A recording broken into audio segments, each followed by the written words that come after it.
I thought that my life is gonna end next day. And now, OMR sheet आया. Just 1700.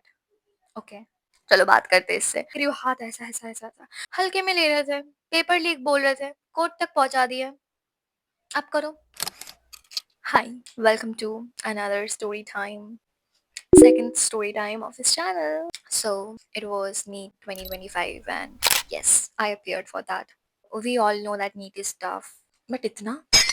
First of all, let's share my experience कि मैंने क्या experience किया as it was my first time giving NEET and मुझे पता है बहुत लोग पहली बार ही दे रहे थे. So this was my first attempt but I won't say कि मैंने बिल्कुल प्रिपरेशन नहीं किया मैं एकदम सीरियसली नहीं ली नहीं ऐसा कुछ नहीं है.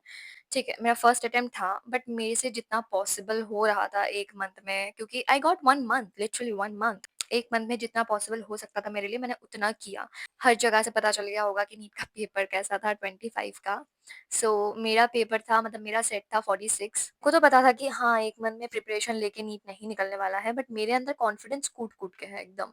Just think about those people who have already prepared for it like 1-2 साल पढ़ के प्रिपरेशन ले रहे हैं. हाँ बहुत लोगों का निकल जाएगा बट बहुत लोगों का नहीं होगा because the paper was really tough and lengthy. Tough छोड़ो बहुत लेंदी था पेपर. मतलब बहुत टाइम लगा मेरे को कंप्लीट करते करते. उस टॉपिक के बारे में मैं लास्ट में बताती हूँ क्या हुआ था एक्चुअली पेपर के टाइम पे बट स्टार्टिंग से बताती हूँ. शुरू से शुरू करते हैं. After my boards basically if you have seen my vlogs I was so much relaxed. I mean I thought that my life is gonna and next day क्योंकि मैं बहुत रिलैक्स थी भाई मेरा बोर्ड्स खत्म हो गया आप मुझे सोने दो. But at the end moment मतलब the day before my NEET exam I was so serious. मुझे अजीब सा डर लगने लगा कि भाई कल नीट है. And eight the end moment I forgot about my documents. मतलब रात के 8 बजे I forgot that I have not taken out any documents. And उस टाइम पे और भी पैनिक होने लग गया कि भाई मैंने डॉक्यूमेंट्स नहीं निकाला. I usually drink a lot of coffee before exams and stuff but I am already so much stressed. मतलब मुझे ना पता नहीं क्यों अजीब सा नर्वसनेस हो रहा है. बहुत अजीब लग रहा है ट्रस्ट मी बहुत अजीब लग रहा है. I was studying in the night because I usually study. I'm a night person, so I never try to study in the morning because मेरे से होता नहीं है. मैं रात को पढ़ रही थी एंड मैं सुबह बहुत लेट उठी एंड उससे और भी पैनिक होने लग गया. भाई मैं लेट उठ गई अब क्या करूँ मैं इतना दूर जाना है मुझे. मेरा सेंटर मेरे घर के आसपास था मतलब आसपास भी नहीं 30-40 मिनट्स दूर था मेरे घर से. तो I was getting ready in the morning. मेरे चेहरे पे एकदम हंसी तो दिख रही होगी बहुत ज़्यादा बट मैं बहुत ज़्यादा डरी हुई थी. मतलब मुझे अजीब सा डर लग रहा था. मैं मेंटली 26 के लिए प्रिपेयर्ड हूँ मतलब 2026 के लिए बट फिर भी मुझे अजीब सा डर लग रहा था. मेरा पेट में अजीब सा हो रहा है मतलब पेट में प्रॉब्लम शुरू हो गया है. मेरा हर जगह प्रॉब्लम शुरू हो गया है. तो मैं जितना सेंटर के पास जा रही थी ना उतना मेरे अंदर वो एकदम. और फिर उसके बाद जब मैं सेंटर के पास गई तब मैंने देखा इतना भीड़ इतने लोग इतने रियल एस्पिरेंट्स सो कॉल्ड. मेरा फट के 64. मेरे को इतना डर लगने लगा कि भाई ये लोग इतना पढ़ रहे हैं खड़े होके पढ़ रहे हैं और मैं तो कुछ पढ़ी भी नहीं हूँ ढंग से. मेरे को इतना डर लगने लगा मैं क्या बोलूँ. मेरे को लगा कि ऐसे ही नहीं निकलने वाला था वैसे भी नहीं निकलेगा अब मैं क्या करूँ मेरे को अंदर ही नहीं जाना है. और उसके ऊपर से कार पार्किंग का जगह नहीं मिल रहा था कार पार्क नहीं कर पा रहे थे और पैनिक होने लग गया मेरा. फाइनली उसके बाद जब कार पार्किंग हो गया मैं कार से बाहर नहीं निकल रही थी.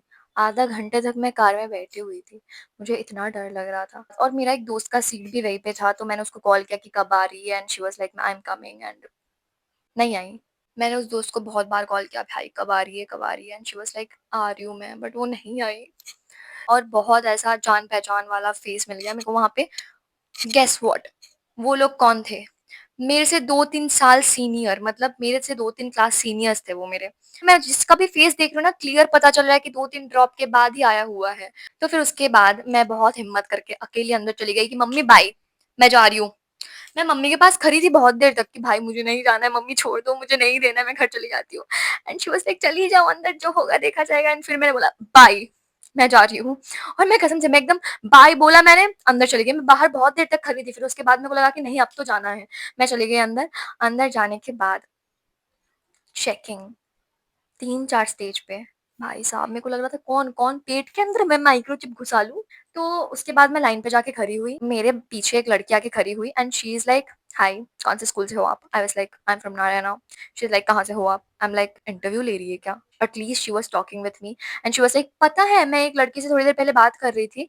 वो लड़की इतनी इंट्रोवर्ट है ना उसको मतलब मैं 3-4 बोल रही हूँ तो वो एक जवाब दे रही है कभी कभार तो जवाब भी नहीं दे रही आई वाज़ लाइक ये मेरी टाइप की बंदी है। चलो बात करते हैं इससे। लाइक वो लड़की के साथ मेरा वाइब इतना मैच हो गया कि हम दोनों इतना बके जा रहे थे। She was literally talking with me the whole time जब तक हम लोग लाइन में खड़े थे and we were talking about everything possible. मतलब ऐसा लग रहा था कि वो उससे बहुत पुरानी दोस्ती है मेरे साथ तो उसका। एंड सारे लोग जो भी हम लोग के आस-पास थे वो लोग हमारे साथ देख के जा रहे हैं ऐसे करके कि भाई पागल है दोनों। पहले तो एक मेटल टेस्टिंग हुआ, फिर उसके बाद जाके हम लोग का पेपर्स वगैरह टेस्टिंग हुआ, फिर उसके बाद जाके फिर से और एक मेटल टेस्टिंग हुआ, फिर घूम फिर के स्कैनिंग हुआ। भाई साहब इतना टेस्टिंग, इतना स्कैनिंग, मेरे को तो लग रहा था मैं पेट के अंदर भी लेके चली जाऊँ ना चीट-वीट, ये लोग फिर भी पकड़ लेंगे। कोई बात नहीं, वैसे तो मेरे पास कुछ था नहीं क्योंकि मैंने रिंग्स मेरे हाथ में भी रिंग्स भी नहीं है, जो बर्थ स्टोन्स मैं पहनती हूँ वो मेरे हाथ में भी नहीं है, मैं सब कुछ उतार के गई थी, मुझे रिस्क नहीं लेना है, मुझे सबके सामने एम्बैरेस नहीं होना है। अब the thing which I noticed, मतलब हम लोग को बोला गया था स्ट्रिक्टली इन्फॉर्मेशन में कि एक लाइट कलर का टी-शर्ट पहनना है एंड ट्राउज़र्स पहनना है without pockets, without chains. But कुछ-कुछ लड़कियाँ वहाँ पे कुर्ती वगैरह, दुपट्टा वगैरह सब कुछ पहन के गई थी। वो कुछ नहीं बोले, बस थोड़ा-सा चेकिंग वेकिंग हुआ, छोड़ दिए। एंड क्रॉक्स अलाउड नहीं था, but I saw some people wearing crocs. पता नहीं if I should say this on the internet, but yes, ये हुआ था। मेरे दिमाग में बस एक ही चीज़ आ रहा था कि cut off date of birth देख के होनी चाहिए, कास्ट देख के कौन करता है? देन फाइनली जब मैं अंदर गई तो लाइक मेरा सीट था 3rd फ्लोर में, रूम में एसी-वेसी कुछ नहीं था, तो वो एक्सपेक्ट करना भी गलत है। बट पंखा था। हम लोगों को बार-बार बोल दिया गया था कि सेंटर में पंखा नहीं भी हो सकता है, बट पंखा था। बट गर्मी लेवल पे, मतलब मैं गई अंदर and everyone were like sleeping, literally सब लोग सो रहे थे, सब लोग का हेड डाउन था। भाई क्या? इतना सन्नाटा क्यों है? मेरे को वो पसंद नहीं है ऐसा माहौल। मतलब सब लोग चुपचाप है और मेरे पीछे एक बंदा बैठा हुआ था। मेरे को तो पहले लगा वो कोई कुछ चैंट कर रहा है, मतलब वो बंदा। मेरे को लग रहा था ये लोग नहीं क्रैक करेंगे क्या मैं करूँगी? एनीवे कुछ-कुछ जगह पे ऐसा बोला गया था कि हाँ, जो इन्विजिलेटर होते हैं वो लोग इतना इंस्ट्रक्ट नहीं करते, वो लोग बहुत कैजुअल होते हैं, वो लोग आते हैं, चले जाते हैं। बट मेरे क्लास में जो इन्विजिलेटर थे ना, दे वर सो गुड, लाइक सब कुछ एकदम अच्छे से एक्सप्लेन कर रहे थे, बहुत अच्छे से बात कर रहे थे, बहुत अच्छे से इंटरैक्ट कर रहे थे। तो yes, lucky about that. And now OMR sheet आया। I was so much scared. मुझे नहीं पता था मैं इतना नर्वस क्यों हो रही। आई वाज़ लिटरली स्वेटिंग, मतलब मैं जो टी-शर्ट पहनी हुई थी वो चिपक गया था मेरे बॉडी से। I was sweating so much, इतना डर लग रहा था मुझे। फिर वो आया, ऐसे-ऐसे हाथ थर-थर। मैं नाम नाम लिखना चाहती हूँ अपना, बस नाम का एस लिख रही हूँ, हाथ ऐसा-ऐसा। भाई मैं अभी ओएमआर शीट में कुछ ना कुछ तो गलत मार्क करूँगी। वो लोग इतने बार बोल दिए कि गलत हो गया तो बैक नहीं हो सकता है, ये हो गया तो वो नहीं हो सकता है। उसके चक्कर में मुझे और पैनिक होने लग गया। मेरा हाथ काँप रहा है, नहीं लिखा जा रहा है। एंड उसके बाद मैंने सोचा कि पढ़ी तो हूँ नहीं, लिख देते चलो, बोल के मैंने लिखा। द मोमेंट दे अनाउंस्ड कि हाँ, अब तुम लोग को क्वेश्चन पेपर ओपन कर सकते हो, आई वाज़ लाइक क्या ओपन करूँ मैं? खोलते ही फिज़िक्स सामने। आई वाज़ लाइक हटाओ, हटाओ, हटाओ, मुझे नहीं देखना है। तुरंत मैं बायोलॉजी सेक्शन में चली गई, भाई मुझे नहीं देखना है फिज़िक्स। मैंने देखा तक नहीं, मैंने एक भी क्वेश्चन नहीं भरा फिज़िक्स का, मैं डायरेक्टली बायोलॉजी में चली गई। वैसे भी नीट का यही होता है कि हाँ, जब तुम नीट देने जा रहे हो पहले बायोलॉजी करो, मतलब जो सब्जेक्ट अच्छा है वो करो। तो बॉटनी जब मैं कर रही थी, अच्छा गया, अच्छा जा रहा था, क्वेश्चंस तो मैं अच्छे से अटेम्प्ट कर रही थी। ज़ूलॉजी मैंने अच्छे से अटेम्प्ट किया, मतलब बॉटनी और ज़ूलॉजी मैंने बहुत अच्छे से अटेम्प्ट किया। बट क्लॉक की तरफ मैं देख रही हूँ, मतलब मेरा 2 घंटे के आस-पास उसमें चला गया। एक-एक क्वेश्चन पढ़ के समझने में इतना टाइम लग रहा था मेरे को। अभी वो मतलब जब क्लॉक की तरफ मैं देखी तब इट वाज़ ऑलरेडी लाइक 3 और 3:30 ऐसा हो गया था। आई वाज़ लाइक भाई अभी भी फिज़िक्स, केमिस्ट्री बाकी है, मैं क्या करूँगी? एंड मैं फटाफट मतलब केमिस्ट्री की तरफ गई, फिर मेरे को केमिस्ट्री का सेक्शन नहीं मिल रहा था, मैं फिज़िक्स की तरफ चली गई एकदम पहले ही, कि जो भी होगा देखा जाएगा। फिज़िक्स की तरफ चली गई, अब मैं फिज़िक्स देख रही हूँ, ठीक है? फिज़िक्स का कुछ समझ में नहीं आ रहा है।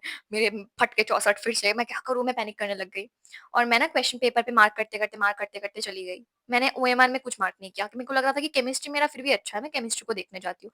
फिर मैं केमिस्ट्री देखने गई, उसमें समझ में आ रहा था थोड़ा-थोड़ा एंड वो थोड़ा-थोड़ा करते-करते 1 घंटा गायब।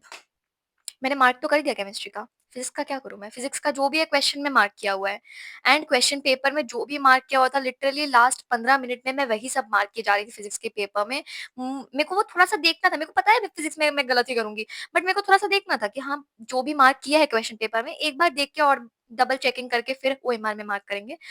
बट भाई मेरे हाथ में टाइम ही नहीं था कि मैं करूँगी और कुछ भी। मैंने जो क्वेश्चन पेपर में था वो मैंने मार्क कर दिया, 2-3 छूट गया था। बट नेगेटिव मार्किंग बहुत ज़्यादा आएगा मेरा फिज़िक्स में। ऑल ओवर जो हम बता सकते हैं। दैट इज़ फिज़िक्स बहुत टफ था एंड पेपर बहुत लेंथी था, मतलब all over the paper was so lengthy, मतलब क्वेश्चन पढ़ते-पढ़ते, समझते-समझते इतना इतना थिंकिंग बेस्ड क्वेश्चन था ना, इतना ज़्यादा, मतलब अगर तुम एनसीईआरटी रट भी लोगे, कुछ भी कर लोगे, कोई फ़ायदा नहीं होगा। जितना भी तुम एनसीईआरटी रट लो, पूरा जो भी कर लो, तुमको कुछ समझ में नहीं आएगा वहाँ पे जाके।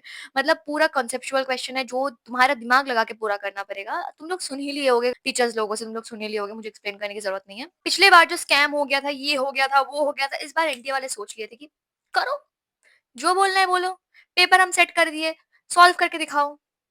स्कैम कोई कर भी लेगा तो भी सॉल्व नहीं कर पाएगा। करो जितना करना है। हल्के में ले रहे थे, पेपर लीक बोल रहे थे, कोर्ट तक पहुँचा दिए, अब करो। एंड आई नो बहुत लोग ऐसे होंगे कि हाँ, बहुत अच्छे से प्रिपरेशन लिए है and they will some people will get full marks. अब पता नहीं, क्योंकि पेपर बहुत टफ था, फुल मार्क्स लाना बहुत ही डिफिकल्ट है, क्योंकि छूट गया है बहुत क्वेश्चन, सबका ही छूटा है because it was so lengthy. ये तो परसेंटेज का मैटर नहीं है ना कि हाँ, परसेंटेज ज़्यादा चाहिए, कम चाहिए, ऐसा कुछ नहीं है, ये कॉम्पिटिटिव एग्ज़ाम है, तो हाँ, जिसका प्रिपरेशन 1 से थोड़ा ज़्यादा होगा उसको मिल जाएगा, क्योंकि यहाँ पे तो मिलना है ना। यहाँ पे तो परसेंटेज का मैटर नहीं है कि 99% लाना है, 100% लाना है, यहाँ पे जो आगे हो पाएगा उसको ही मिल जाएगा। तो डेफिनिटली जो लोग अच्छे किए थे वो लोगों को मेडिकल सीट्स बहुत अच्छे से मिलेंगे। तो the basic thing which I will be saying, like ये कॉम्पिटिटिव एग्ज़ाम है। हाँ, मतलब ईज़ी होगा ये एक्सपेक्ट करना भी हम लोगों के लिए गलत है, because it's competitive exam and it should not be easy actually, क्योंकि अगर ईज़ी हो जाएगा तो हर कोई डॉक्टर बन जाएगा, और ईज़ी होगा तो सोचो डॉक्टर ही कैसा बनेगा अगर ईज़ी पेपर देके डॉक्टर बन रहा है तो। मेडिकल का पेपर ईज़ी नहीं होता है, एवरीवन नोज़ अबाउट दैट। सो जितना प्रिपरेशन अच्छा होगा, जितना कॉम्पिटिशन से आगे रहोगे तुम, उतना ही अच्छा होगा, क्योंकि this is all about competitive exam. तो so this was all about my NEET experience and the all over experience was quite good. I actually love the experience, मतलब वो पैनिक होना, फिर ऑल ऑफ अ सडन एक जगह पे जाके टपक जाना एंड अंडरस्टैंडिंग कि it is no more the competition inside our classroom, inside our school. It is a big competition that we have to compete, and there are lots of people. No one cares about your age, no one cares about how you look, no one cares how much you scored in your class. All that everyone cares is how much you can do, how much you have prepared, how much you are capable of this thing. And yes, the only thing that NTA gave us is this 1700 ka pen, just 1700. Okay, you can understand what I'm talking about. Anyways, thanks for watching and hope you all have enjoyed this vlog. If you have enjoyed vlog, I mean this video. So if you all have enjoyed this, give a big thumbs up and all the best for all your upcoming exams, क्योंकि अभी life में बहुत कुछ है आगे, entrance exams, competitive exams and बहुत कुछ है. So yes, all the best to everyone. Bye.